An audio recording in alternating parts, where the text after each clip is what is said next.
আসসালামু আলাইকুম hey lovely viewers, welcome back to my channel. আজকে শেয়ার করছি বেসন রেসিপি, কিভাবে ঘরেই খুব অল্প উপকরণে অল্প সময়ে বেসন করতে পারবেন সেটাই আজকে শেয়ার করব।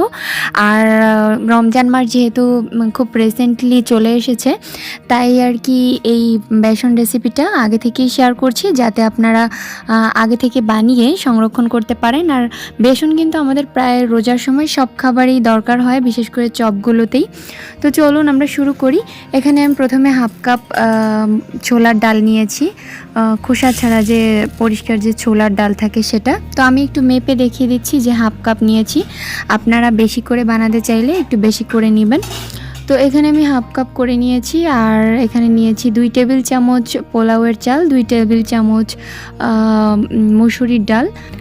আর আজকে আমি এগুলোকে একটা মেজারমেন্ট কাপ বা মেজারমেন্ট চামচ দিয়ে মেপে নিচ্ছি, আপনারাও এই প্রসেসটা ফলো করবেন। তো এরপরে আমরা চলে যাবো পরবর্তী ধাপে। এখানে একটা কড়াই বসিয়ে নিয়েছি, আর কড়াইয়ের মধ্যে আমি যে সেই ডালটা রেখেছিলাম সেটা দিয়ে দিচ্ছি। তো আগে থেকে ডালটাকে কিছুক্ষণ ভেজে নিতে হবে, প্রায় 5-6 মিনিটের মতো মাঝারি আঁচে ভেজে নিতে হবে। এরপরে মসুরির ডাল আর এই চালটা মিশিয়ে নিতে হবে। তো আমার একটু মিস্টেক হয়েছিল, ভুলবশত আর কি। তো আমি এটাকে পরে আলাদা করে একটু ভেজে নিয়েছি। তো দর্শক, আগে কিন্তু অবশ্যই ছোলার ডালটাকে ভেজে নেবেন, এরপরে চাল আর মুসুরির ডালটাকে দিবেন, কারণ ছোলার ডালটা যেহেতু বড়, এটা একটু ভাজতে বেশি সময় লাগবে। এরপরে এটাকে রুম টেম্পারেচারে এনে সব ইনগ্রিডিয়েন্টস এক করে আমি একটা ব্লেন্ডারের জারের মধ্যে নিয়ে নিচ্ছি, আর এগুলোকে একটু ব্লেন্ডার করে নিচ্ছি। আর ব্লেন্ডার করার সময় কিন্তু এটাকে হাই স্পিড, লো স্পিড, তারপরে একটু পালস করে গুঁড়ো করে নেবেন। তো এখন আমার গুঁড়ো করা হয়ে গিয়েছে। এখন আমি এরকম একটা বাটি নিয়ে নিয়েছি, আর বাটির মধ্যে একটা চালনি বসিয়ে দিচ্ছি, আর চালনির মধ্যে আমি সেই বেসনগুলোকে ঢেলে দিচ্ছি। এরপর একটু চেলে দেখিয়ে দিচ্ছি। তো এখনই বলে রাখছি, যারা এখনও আমার চ্যানেলটিকে সাবস্ক্রাইব করেননি প্লিজ সাবস্ক্রাইব করবেন, আর যারা করেছেন তাদেরকে অসংখ্য ধন্যবাদ। আর অবশ্যই আপনার একটি মূল্যবান টাস্ক আমার সাবস্ক্রাইবারকে আরও বাড়িয়ে দেয় আর আমাকে উৎসাহ যোগায়। অবশ্যই সাবস্ক্রাইব করবেন, আর লাইক আর কমেন্ট করতে কিন্তু ভুলবেন না।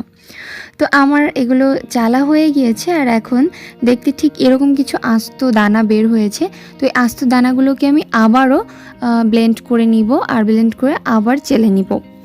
তো এভাবে করে আপনাদের যতক্ষণ দরকার ততক্ষণ ব্লেন্ড করবেন আর চেলে নেবেন।